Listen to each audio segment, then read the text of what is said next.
we were together and she was sad about something and trying to make excuses like, no, I shouldn't be sad. It's going to be okay. And I said, it is sad. Like what you're going through right now is sad. And we hugged and we both were crying. And she said to me, you're so good at being sad. And she said it through her tears. And we both started laughing. And it's just this beautiful picture of moving through that sadness and moving through difficult stories when we can really be present with each other and say, wow, that was incredibly difficult. That was incredibly sad.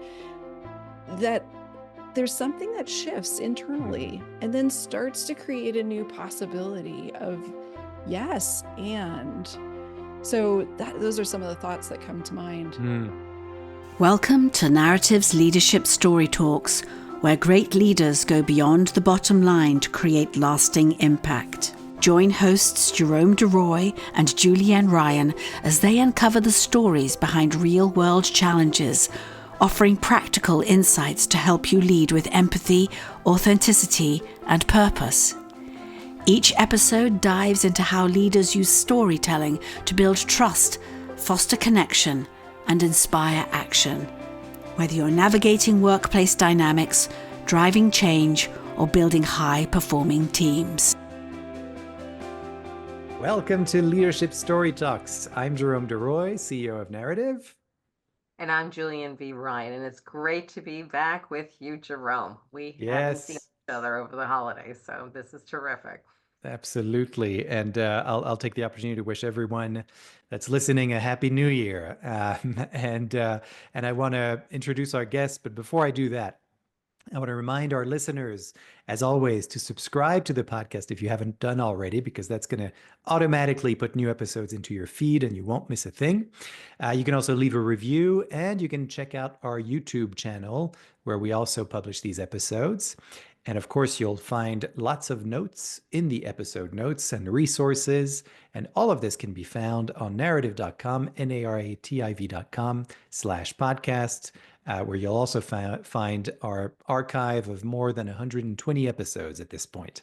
So thanks everyone for listening. Welcome back. It's a new year. And for our first guest of 2025, I want to welcome Lisa Hope Tilstra. Lisa has been working in the field of emotional intelligence, an area of specialization for her coaching and training practice since 2012. She's a master trainer of the EQI 2.0 and EQ 360 suite of assessments and the Team Emotional and Social Intelligence Inventory. Lisa has worked at every level of corporations, helping them professionalize through improving their understanding of the impact emotions have in the workplace, the importance of emotional management for leaders, and the daily impact of emotionally intelligent teams on an organization's bottom line. She's partnered with Candidata Asia and EQ Europe, two of the leading consulting firms for EI in Asia and Europe since 2013. Her work extends around the globe as an adjunct instructor for the U.S. Department of State's Foreign Service Institute. She's also served individual coaching clients from 25 plus countries, conducted training in 40 plus countries, and had participants in her courses from 120 plus countries. So we're going to be talking a lot about this and also about various experiences that have influenced Lisa's works. I'm really excited to have you on the show, Lisa. Welcome. Thank you so much. It feels like an honor to be here and to get to step into this conversation with you both. Yeah, wonderful. Well, one thing I did not mention in your, and purposely so, in your bio, because I'd love to hear directly from you about it, is this concept of making life less difficult. And of course, you have a podcast that's called Make Life Less Difficult, and you have a whole suite of services around this concept. And I'd love to maybe go back to the beginning of how did you sort of come to this realization, I suppose, that there was something that needed to be done and to sort of support people in making life less difficult for themselves. How did that originate? Yes, well, there's multiple stories that pop into my mind. One of them is that I am the sort of person who is always searching for my purpose. Who am I? I have called myself a self-growth junkie for most of my adult years. I think I even started on some of the self-growth exploration even as a teenager. And in that, there's many times, and especially as I have developed my own business and become a coach, everybody wants to know, what's your specialization? What is your purpose? What is your vision as a coach? And I went through different programs, and I would think I'd figure it out. And then 6 months later, I'd be like, no, what is it? And about the year 2016, I was reading this book, and I came across this quote by Marianne Evans, who's better known as George Eliot. So I was reading about George Eliot. I hadn't known before that George Eliot was actually Marianne Evans, but at that time, women weren't published authors. So she published under the pen name George Eliot. And this quote that stood out to me is, what do we live for if not to make life less difficult for each other? And that landed in my heart in a way that it was just like, this is my purpose. This encapsulates who I am, who I want to be in the world, personally, professionally. Wow. And I have had a lot of different life experiences where there have been people who have showed up for me in very difficult circumstances, who helped make life a little less difficult. And it doesn't fix the difficult times, but it truly, this idea of it made it a little less difficult. And over the years, I started saying, like, okay, what is at the heart of this? And stories is at the heart of this, because hearing people's stories often was what helped make the time I was going through a little less difficult, and then also sharing my stories. So I started creating a couple of different platforms and experimented with a few things. And then in 2021, started a podcast with another business that I have around real estate investing. And I had been a guest on some podcasts, and I had this realization, oh, this is it. I can start the Make Life Less Difficult podcast, which is a platform for sharing stories and recognizing that when we hear other people's stories, when we get to share our own stories, there is this element that it connects us. And particularly if we are going through difficult times, it can make those difficult times a little less difficult. So that is a big piece of the story. I will pause there and see where we go. The one word that comes to mind when I was hearing you discuss how you got to that podcast and what informed your work was space.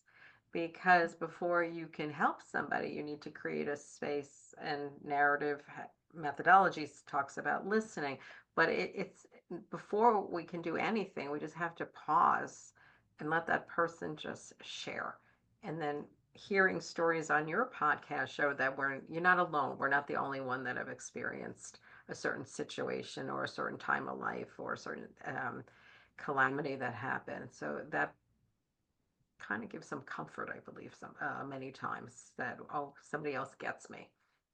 Absolutely. Absolutely. And the space for people to share their stories. And I've experienced this in my own life, and love creating that space for others, because it's unfortunately rare in our world these days, because we can get focused on the technical, logistical parts of life, and we can so easily miss taking that time in that space to really hear stories. I wonder about that in terms of the today's environment, and what you just said, that unfortunately that's very rare, that we are given a space, or that we're able to create a space to tell stories and share stories that are not sort of superficial about who we are, what we do, et cetera, but things that really do matter to us. And I wonder, from your perspective, what do you think are the challenges that people, and maybe this could be based on the kinds of people that you work with, but what do you see as the kinds of challenges that people have, that they come to you for whenever, or that they share stories about, in terms of, wow, my life has gotten really difficult. um, what are sort of the ingredients to making a life very difficult? What are the challenges?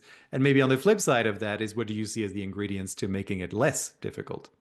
Mm, yeah. There's so many different stories that come to mind about difficult times in life that have a broad spectrum. Mm, And in my own life, I was married at 23. 9 months later, my first husband was diagnosed with a brain tumor, and he passed away when I was 28.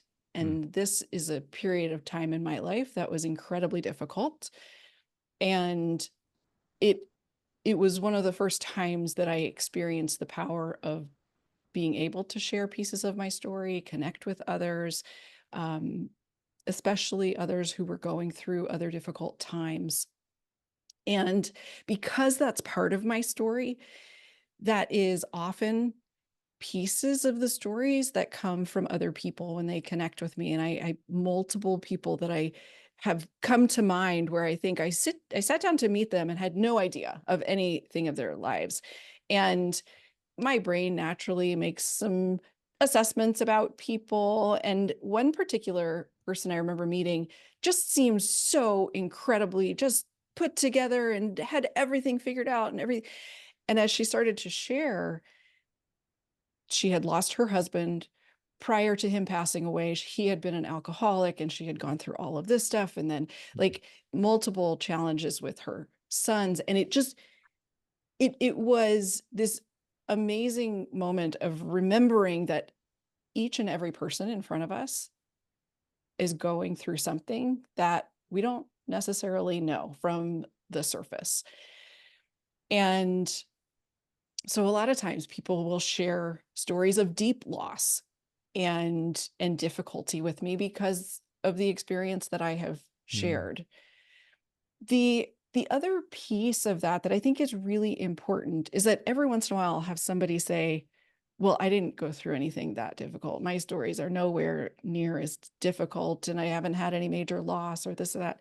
And it's, we can't really compare difficulties, because whatever we're going through in the moment can feel incredibly difficult, whether it be a move, a loss of a relationship, um, the loss of a job, or I didn't get the job that I wanted to get, difficulties in marriage relationships or long-term partnerships. Like all of these things can create some difficulties. And I've had people sort of like, it's almost like they want to classify, well, it's not really that difficult. And it's like, but it's relevant. Whatever feels difficult to us, it's relevant. And to allow ourselves to say, yeah, this is really difficult. And having lost my husband so early in life, sometimes I go through difficult things that I sort of chastise myself. I'm like, this shouldn't be so difficult. Look what I've been through. And yet as humans, like these various things impact us in different ways.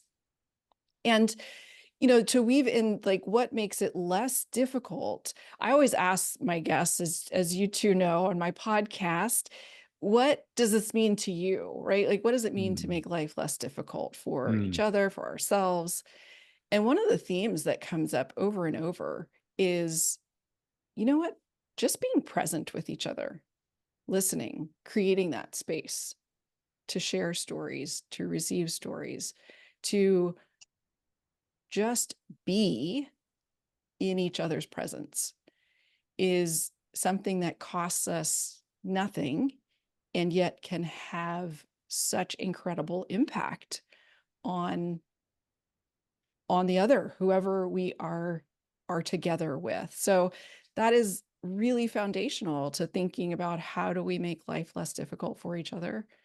Showing mhm. up, being present, truly listening to each other. Yeah. And it sounds like that something that I can really relate to in our work as well is what you mentioned towards the beginning of that response in terms of, you know, just acknowledging that someone's, difficulty, whatever it might be, is valid, and makes sense, and that it's they're heard, whatever it might be, and even those that are comparing themselves to others and feel like, well, maybe who am I to complain kind of thing, given what other people are going through. And that's really key. And I really relate to what you just said about it doesn't take much. It just takes being in somebody else's presence and saying, I'm here, I'm listening, and this is the space we created for you now. So yeah, just that piece of acknowledgement feels pretty fundamental. Jules, I saw your hand go up. My hands up. I know, still ever the schoolgirl. It made me think about when you said when you're sharing something so compelling. I remember this workshop group where people were talking to these women were talking to each other. They were sharing. It was all pleasant and reasonable. And then one woman presented this story of a horrendous childhood, and then there was alcoholism, and the room was, you could tell everybody was figuring out how to accept it and appreciate it, and then were, with the lack of a better term, impressed that she was gutsy enough to share. And it was the first time she was sharing publicly to anybody. So she had been holding this forever. But what happened afterwards, it wasn't that people tried to do a one-upmanship, like, well, I have a even more horrendous story to share. It changed the relationship in the room. And you could tell in how people were relating to each other and to her that they were listening. And it just, the whole physicality had changed. And I just think that's like that act of bravery of showing something so painful. And then probably on the flip side, I'm going to ask you, isn't it also sometime where we have to help each other tell another story about themselves, so that's not the only story you get to share or lead in your relationships with people, that sometimes groups can help you they don't want to hear about anything else except what, the tragedy you're going through. So helping people be who they need to be or want to be is also a part of listening. Yes, absolutely. And I think there's such complexity to stories, and it can be transformational when there is that space where those that are listening and receiving the story can just receive and not have to try to fix or make it better. And I find that from there, particularly, I mean, there's experiences in my own life and in being present for others, the story can shift more easily when we create that space that just lets it be at first. I compare it a little bit to the emotion of sadness. And sadness is an emotion that many of us tend to avoid as humans. When I was a kid growing up, there wasn't a lot of space for sadness or the quote unquote negative emotions. And as an adult, I have been quote unquote accused of being really good at being sad. And I take that as a real compliment, like almost a superpower, that sadness, being present with sadness. Because what happens is that when we can really fully be present in that moment, in that sadness, I then start to move through it. And I remember this really close moment of sadness with my sister-in-law, and she also grew up in a family where you don't really be sad, just it's okay, everything will work out, don't worry, everything has a purpose and a reason, right? And we were together, and she was sad about something and trying to make excuses like, no, I shouldn't be sad, it's going to be okay. And I said, it is sad, like what you're going through right now is sad. And we hugged and we both were crying, and she said to me, you're so good at being sad. And she said it through her tears, and we both started laughing. And it's just this beautiful picture of moving through that sadness and moving through difficult stories when we can really be present with each other and say, wow, that was incredibly difficult, that was incredibly sad. That there's something that shifts internally and then starts to create a new possibility of yes. And so those are some of the thoughts that come to mind. I think that's what you've just hit on here is very profound, because I think that, sadness is certainly one of those emotions that that a lot of people want to avoid, and that's certainly it's a little bit like talking about death in a way, or planning Mhm. for death, or nobody wants to talk about that. Nobody wants their parents to tell them, well, I'm getting old, and now here are my plans for that. And um, and I know that there are certain cultures that embrace that, but from a Western point of view, certainly that is not something that we have accepted. I'll say that. And Mhm. we may talk a good talk, but in general, as a society, there are certain things that are avoided. And I think what you just touched upon, what that made me realize in this moment is kind of, and I'm sure that's what you were talking about as well, the role of stories in that. It's very difficult for people to follow a story that is always perky and happy and everything's going well for the hero or heroine. Um, it's just not interesting. It's not engaging. And I think for me personally, I haven't looked into research on this, but what I know I'm responding to is that it feels real. And if it feels real, then I can connect it to something in my life. And that's Mhm. what's going to make me feel like, oh, I relate to these characters. Whereas if it's something that I can't connect to in my life, then I don't really care. And maybe it's a nice piece of entertainment or something like that. But I'm not going to be telling you about it the next day. I'm not going to be, Mhm. wanting everybody to see this or read this. Similarly to even the kinds of stories you just told us about with your sister-in-law, that's something that I'm going to remember because it also touches upon these family dynamics and things like that. But at the core of it is this emotion that a lot of people sort of shy away from.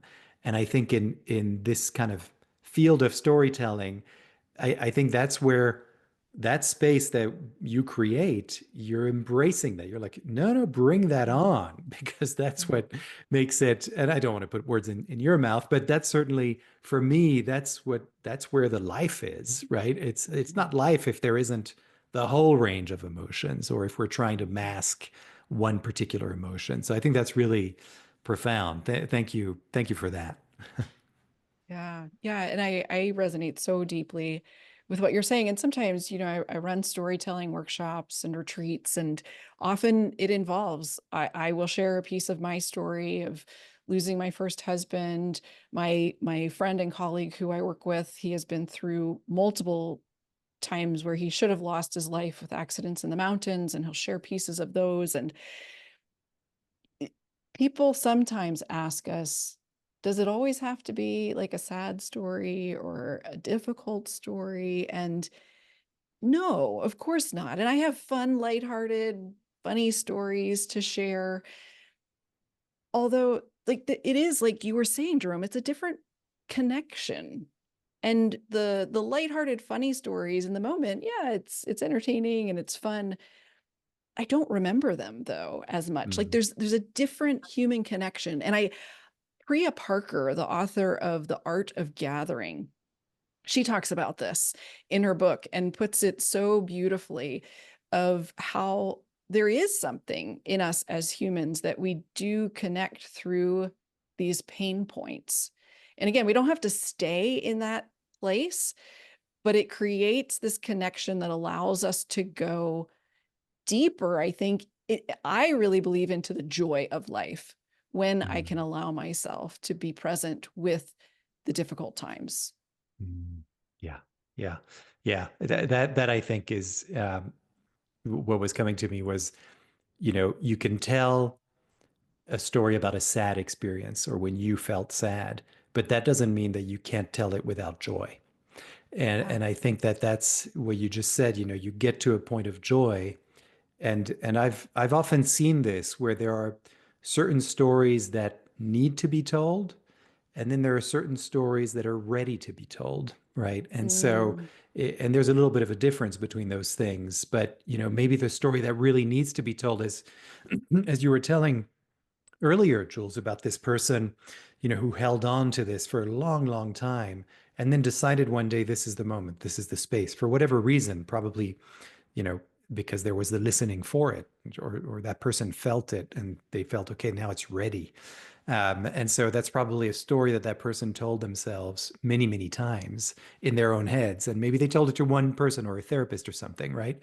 But then to be ready to tell that publicly is a different thing. And for me, it all comes from, what is that space that what is it about the space that you're about to tell that story and that makes you feel ready to tell it? And maybe I'll throw that back to you, Lisa.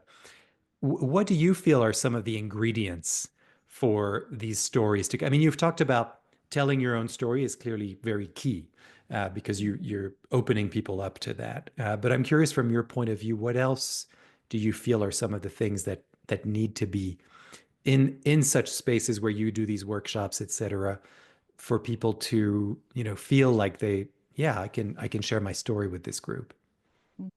It's a really good question. And one of the things I think that is so important to think about is the audience, because there's different stories that could be appropriate in different spaces. And I've done a number of story slams, hosting story slams, which is an evening of storytelling. Usually there's a theme.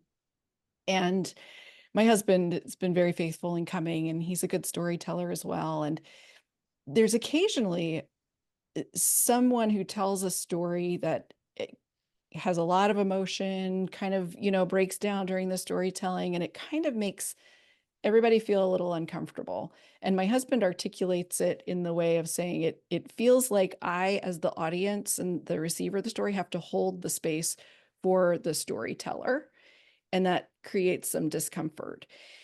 And so as we are telling stories, something to consider in choosing a story is, am I at a place where I can hold the space for myself as a storyteller, especially if it's a deep story, it touches on emotions. Am I in a space where I can hold that space for myself?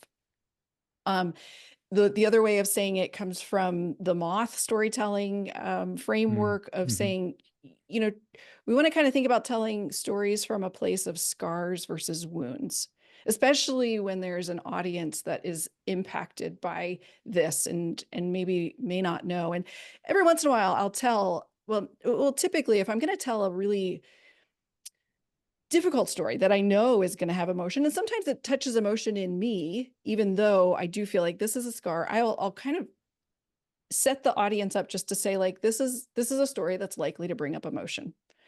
It might for me, it might for you. I want you to know ahead of time that I'm intentionally choosing this story. Here's the reasons why. And I'm okay. So I want you to take care of yourself for this time.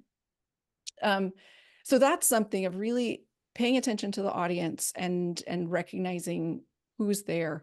I also, on the other side of the wounds versus scars, there's a different audience to actually tell my stories of wounds. And that might be with a close friend, that might be with a therapist, a coach, my sister, but I'm not going to go into a public space, or I'm giving a workshop and then share this story that is still a wound. So it's not that I think that we need to figure out spaces to tell those stories as well, because that can be part of a journey of healing and a transition to healing. But be very careful about choosing who is the receiver of those stories. Can they hold the space for me? Do I need someone else to help hold the space for me when I'm sharing these stories? Can I completely hold the space for myself? Can I invite the audience to hold the space for themselves?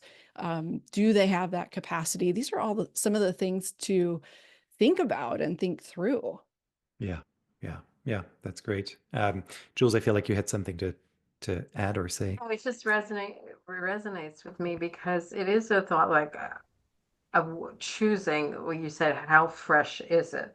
And yes, it might get, when you share a story and it's emotional, our throats might choke or something, but it's the purpose of doing the work we're doing is to allow the audience to experience emotions and use it for their own healing and readdressing.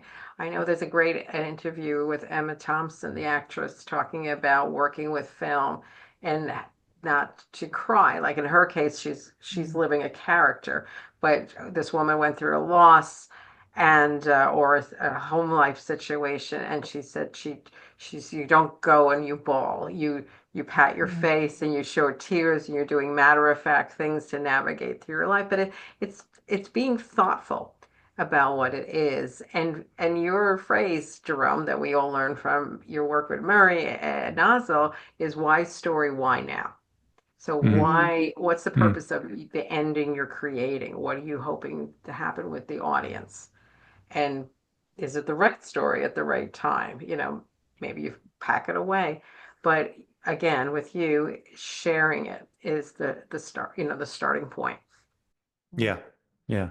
Yeah. It's very intentional in other words. And I love that, it's also, I appreciate that, you mentioned that example of the story slam and sharing a story publicly and the little, it's very practical as well, the way you just put it. It just takes one or two sentences to the audience to let them know, here's what I'm thinking and here's what I'm going to do. I know what I'm going to do and I'm going to be okay because I'm very conscious of what I'm doing here and I'm giving you a heads up. It doesn't take too much to do that, but it also shows me as an audience member what it does, even in that moment, even though it was a sort of hypothetical, but I could sort of picture you on that stage. And even in this moment, I feel a certain amount of relief. It's like, oh, good. I don't have to do anything for Lisa. Lisa's good. She's got her thing. Even if she has an emotion, it doesn't mean that I can, I'm going to feel whatever I have to feel when other people have emotion. Maybe I'll get uncomfortable. Maybe I'll wonder how I can comfort this person, console them, whatever, depending on with the kind of personality you have. But just saying that allows the listener, the audience, to kind of sit back and say, okay, this is a person who's in control and who's going to tell their story, and I'm going to enjoy it with them. If I have emotions, that's going to be fine too, because that storyteller just told me it's okay to have your emotion. And so I think that's very powerful. These little things that we sometimes don't necessarily think about, or we don't allow ourselves to express them, very explicitly. And sometimes people will kind of walk onto a stage or in a public forum, and you can kind of see that they're really nervous or anxious, but they never quite acknowledge it. And so as a result, we're all guessing and we're wondering what's going on, and it takes us away from what they're expressing. But I've seen people do this in our work where, we kind of encourage them to say, yeah, if you're nervous, just tell the audience. And it's very effective whenever someone comes onto a stage and says, oh, I'm really anxious about this one today, I got to tell you. And then everybody leans in, or they chuckle, or they clap, they support. I've never seen anybody leave the room when someone says that, right? So I think these are great practical, reflections as well. Um, I want to ask you something that we ask of all of our guests, and then I'd love for you to also tell our listeners, how they can find out more about your work and you, et cetera. But before we do that, so there's this question that we ask of all of our guests, which is could you tell us about an experience that has shaped who you are today? And you might have already alluded to one in this, I don't know, but up to you, whichever experience you feel like telling today. Well, I did anticipate this question because I've listened to your podcast and I always enjoy this question. And there's so many different experiences. And I mentioned the loss of my first husband, and that has been life-changing, transformational. And the story that I want to tell, though, is one that is more mundane, because I also believe it's really valuable for us to pay attention to the mundane stories that also can be transformational. And this is a story that is somewhat hard to tell because I'm embarrassed of the previous version of myself that is part of this story. So I grew up in a small town in Pennsylvania, and in my after I started college, I moved to Florida to finish college. And as I was in university there, I was also working part-time at a camp. And there's a lot of people that come to the camp that are Spanish speaking, and of course, English speaking. And in the cafeteria, there were signs in both English and Spanish. And that previous version of myself, I am embarrassed to admit, but I had thoughts at that time of people should just know how to speak English. Like, here you are, you're living in America. Why do we need these other signs? Fast forward to when I was 29 years old. It was after my husband passed away. It was the first time for me to get a passport. And my first big international trip was to Cambodia. And I went on a mission trip with my church. And it was an amazing, life-changing experience for so many different reasons. But the real paradigm shift that stands out to me happened in a split second. And there were a bunch of us that were riding around in the back of a pickup one afternoon, and we were going out to get supplies for the building project that we had. And, you just feel like, this is so cool. I'm in this foreign country. I had no idea that all this, and the people are so amazing, and the experiences. I'm just having a grand time. And as we're driving down one of the main streets in Siem Reap, I'm looking at all of the signs. And almost every single sign for businesses, road signs, and everything was in 4, 5, 6 different languages. And English was one of those, was one of the languages on there. And I had this thought in that moment, and I thought, wow, I'm so glad they put English on their signs here. And in that moment, it was as if someone just slapped me across the face and was like, Lisa, look at how you are so grateful. They don't need to put English on their signs here. That is not their language. And you were thinking that we shouldn't have other languages on our signs. And it was, talk about a paradigm shift. I came back, we flew back through JFK, and at the time it was under all this renovation. The signs were all in English, and I was beside myself. I was like, I can't even find my way around. Why don't we have signs in like 10, 15 different languages? Think about all the people that are traveling here and can't find their way around. And, to this day, it stands out as this pivotal paradigm shifting experience that helped me see the world from a different perspective, to get me out of that American centric place that I was in, and just be open to saying, hey, what can we do to make life less difficult for others? Maybe even things as simple as putting signs in various languages can do that. Mm-hmm. Yeah. Absolutely. Yeah, no, I love it. I love it. And it's such a great way.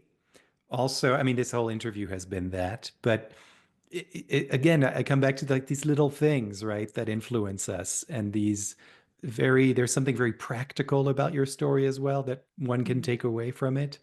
And to me, I have I think maybe that's the word that comes to me, because is practical, because when you sort of think of this concept of making life less difficult, I'm sure you have people that come to you and think it's very daunting. It's like, how will I ever make life less? What does that even mean? And I love that that's the first question you asked us in your podcast was, what does that mean to you? Because without that, and I could imagine that for many people, it would be, well, it would be nice if there was a sign in my language, at the airport. Yes. That's definitely a way to make life less difficult. It can be these practical things. It can be these, deep, profound stories of loss, as we've talked about. It kind of runs the gamut. So thanks for sharing that story, because I think it also gives another way in for people who are listening to this and might be interested in your work. So yeah, I love that. Yeah, Jules. And it was the perfect story because I've been curious to hear more about your cross-cultural work and your global work. And this was simple but on the spot. And it dovetails to you were at Kennedy Airport where people do speak other, but it's very discreet, not a lot of signage sometimes. They're getting better. But if you went to another part of the borough, which it was Elmhurst General Hospital, which is like a major trauma ward, in the borough where things are happening, there are 8 or 9 languages posted everywhere in every nook and cranny of this place. And I remember the first time That's awesome. reading this on the elevator and going, and what it tells you is you matter. And there's more languages that I didn't use, but these were like the key essential ones. They narrowed it down to it's telling somebody they mattered enough that somebody somewhere knows how to answer those questions or wants to make it a little easier for kind of drive around and not get lost. So it's very, I'm going to keep that visual in my head Yeah. of you on the truck. Yeah, that's great. That's great. I'm looking at the time, and unfortunately, we're going to have to end very soon. I say unfortunately because it feels like we're just opening things, but I think that's what we did for our listeners today. Hopefully, is kind of opened this world up and maybe given some ideas to people about how what their life is like, and perhaps maybe there are some things that they can do or say that'll make it a little bit less difficult. I think many people are going through very tough times these days, all over the world, and I'm very aware of that and want to keep those people in mind. And I'm so happy that we could have you, for our first guest of 2025 to sort of set that tone of, yeah, we hear you, and there are ways to find support, including your wonderful website, podcast, and coaching and facilitation and training services. And I'd love for you maybe to share where people can find you, and maybe you have some resources or advice that, recommendations that people can follow. Absolutely. Well, I appreciate it so much. And just being in conversation with the two of you again is such a gift. My podcast is called Make Life Less Difficult, and the website makelifelessdifficult.com is a great spot to go. I'm on LinkedIn. I am trying to have more of a presence on Instagram. It's a process for some of the social media.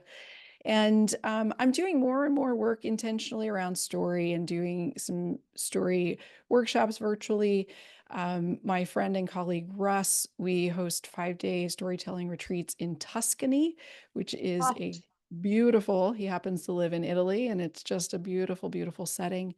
And so if anybody's interested in learning more about that, they can find out through my website. And I'd love to hear from anybody who wants to reach out. If my podcast guests are, I invite anybody. I believe every single human has amazing stories to tell, and that qualifies every single person to be a guest on my podcast. If it's the right time, it's not always the right time for people to come and share stories in that forum.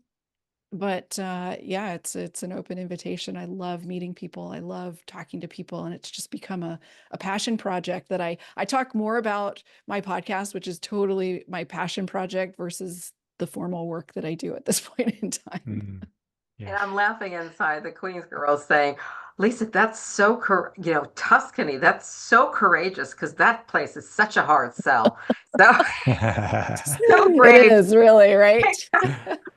Place to go. You're like, there's probably people out there that are going to hear this, and I don't even tell stories. So I'll go to Tuscany. Yeah. I'll be an audience member. Give me a handkerchief. I'll wave it in the back, or a lighter. Yes.